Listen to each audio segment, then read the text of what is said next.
Welcome to the Emisarios Unidos de Luz channel. If you enjoy this near-death experience story, consider giving it a like and subscribing to the channel. Now let's start with the story. My heart condition had been with me since childhood, but it wasn't until I reached the age of 50 that I was diagnosed with myocarditis. Disappointed, I prayed to God for healing, and as I prayed, I felt a warmth spreading over my body. At that moment, I knew my prayer had been answered, and a doctor's examination a few days later confirmed as much. I was immediately taken off medication, and my life returned to normal. However, about a year later, I started to get sick again. Once more, I prayed to God, this time asking for a healing that would endure indefinitely. Again, God answered my prayers, and for the next 10 years, I was able to maintain a normal lifestyle.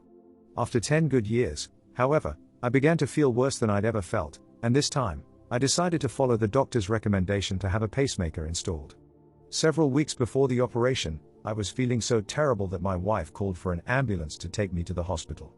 At the hospital, multiple tests were done over the following 4 days to determine what was causing me to lose consciousness. The staff at the hospital, not able to determine the cause of the blackouts, decided to transport me to another hospital to be examined by a cardiologist.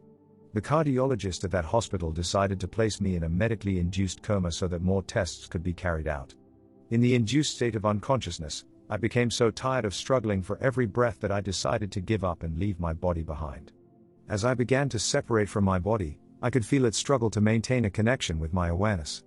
As my body accepted its inevitable demise, however, it eventually gave up the fight against my resolve to leave, and it was at that point that I began to rise freely above it. Free from the confines of that corporeal prison, I began to experience an elation and ecstasy that only emphasized the contrast between my euphoria and the panicked state of the hospital staff as they frantically attended to my body.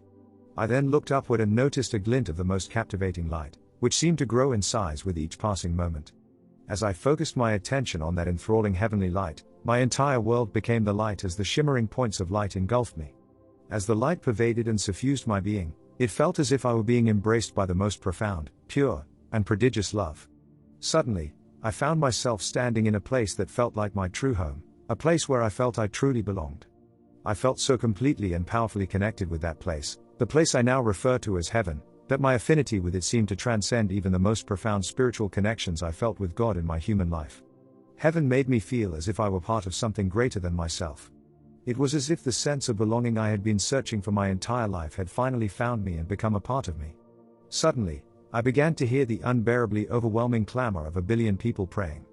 I felt as if my brain were about to explode from the sound of their worship and praise of God. But just as suddenly as it started, the sound stopped.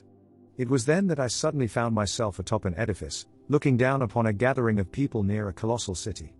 As I looked upon the crowd, I could feel energy invigorate my entire body, making me feel even more connected with everything.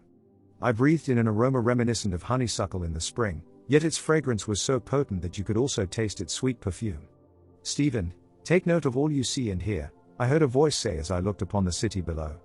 Astonishingly, the walls that enclosed the city went on for miles and were as tall as they were long. From the vantage point of being miles above it, I could see that the city was astoundingly immense and unquestionably larger than any earthly city. When I regarded the landscape outside of the city's walls, I saw people and animals strolling on pathways within vast fields carpeted with flowers of ethereal beauty. "Stephen, take note of all you see and hear," I heard the voice repeat. I then saw people who appeared healthy, happy, and young, emerging through an open gate outside the city. "Stephen, take note of all you see and hear," I heard the voice repeat for the third time. Then, from among the group of people, my father and mother approached me. My dad, smiling, showed me his hands and wiggled all his fingers to demonstrate that in heaven, he had all his fingers, including those he lost during his life on earth. My grandparents arrived after my parents, as did many of my aunts and uncles, including those I never expected to see in heaven. I saw an uncle who had committed suicide, an uncle who struggled with addiction, and an uncle who, while alive, was involved in criminal activity. I saw someone on earth who I knew was gay. I saw people I knew and of whom I didn't know, and those people who had messages they wanted me to deliver to people I knew who were still alive on earth. Those messages never made sense to me, but to the people who received them, they meant everything. I saw my best friend, who was murdered, healthy and happy, and reunited with the love of his life who had passed before him, leaving him on earth distraught and broken. Meeting those people confirmed to me and others that God's grace forgives all sins, and it also affirmed the verity of the tenet that we are all connected at the level of spirit. The embraces I received from people filled me with joy, warmth, and love, and I desired to stay there with them forever. However, I was not allowed within the city walls during the NDE experience, as it wasn't yet my time. "Stephen, you must go back. I have work for you to do," I heard a voice say before I began to feel myself falling backward. As I fell, the light and warmth of the city became increasingly distant, and only moments later, when I stopped falling, did I find myself in a region between worlds, a realm of utter darkness.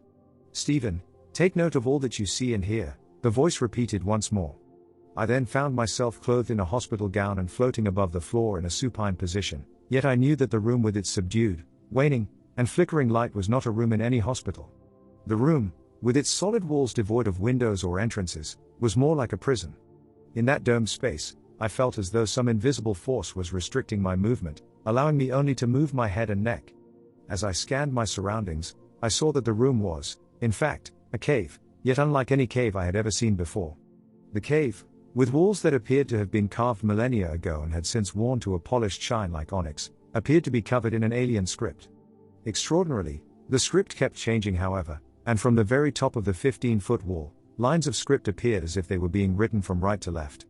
The completed line would then move downward to make room for a new line of script to be written, and the lines of script that reached the bottom of the wall seemed to disappear into the floor. Each character of the script was crimson blood-colored, sparking like hot forged iron. Realizing that I was in a place of darkness and evil, I became overwhelmed with panic and fought desperately against the forces constraining my movement to flee that cold and foreboding room. Then, as if out of nowhere, the most handsome, immaculately well-dressed man I had ever seen suddenly appeared in the room. With his flawlessly groomed, dark, slicked back hair, clean-shaven face, and bronzed complexion complementing his dark eyes, his appearance was so striking and alluring that I couldn't take my eyes off him. It occurred to me that I was looking at Lucifer himself, confirming that I had in fact landed in hell. It was at the hands of Lucifer that I endured the most heinous torture and torment, reducing me to the point of utter hopelessness and despair. The feelings I experienced in heaven and hell were so different, yet both experiences felt equally real to me. I awoke after 2 days of being in a state of medically induced coma.